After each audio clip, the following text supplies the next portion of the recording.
পবিত্র ঈদে মিলাদুন্নবী সাল্লাল্লাহু আলাইহি ওয়াসাল্লাম উপলক্ষে রাজশাহীতে সকালে বিভিন্ন সড়ক প্রদক্ষিণ করে যশনের জুলুস। মিছিলটি চলার সময় রাজপথে ধ্বনিত হতে থাকে কুরআন তিলাওয়াত ও হামদনাদ। মুসলিম উম্মাহকে তার ঈমানকে সঠিক পরীক্ষা করার একটা হচ্ছে নবী প্রেম। সবার উদ্দেশ্যে এটাই বলতে চাই, সবাই নবীর আশিক হন, প্রেমিক হন, নবীকে ভালোবাসুন।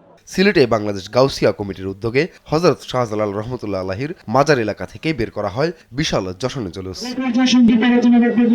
ময়মনসিংহের শম্ভুগঞ্জ লালকুঠি দরবার শরীফ থেকে বের করা হয় বর্ণাঢ্য শোভাযাত্রা। এতে শত শত ভক্ত অনুরাগী অংশ নেন।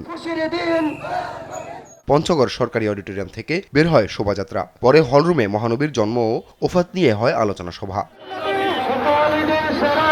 নোয়াখালীতে বর্ণিল শোভাযাত্রা বের করা হয়েছে। আমরা মুহাম্মদ সাল্লাল্লাহু আলাইহি সাল্লামের জীবনীয় বৃত্তান্ত আলোচনা করব, তার সিরাতকে, তার সুন্নতকে আমরা অনুসরণ করব, যেভাবে সাহাবায়ে কেরাম খোলাফায়ে রাশিদিন করেছেন সেইভাবে আমরা ইনশাআল্লাহ করব। ঝালকাঠিতে বিভিন্ন স্থানে র্যালি, ধর্মীয় আলোচনা, দোয়া ও মিলাদ মাহফিল হয়।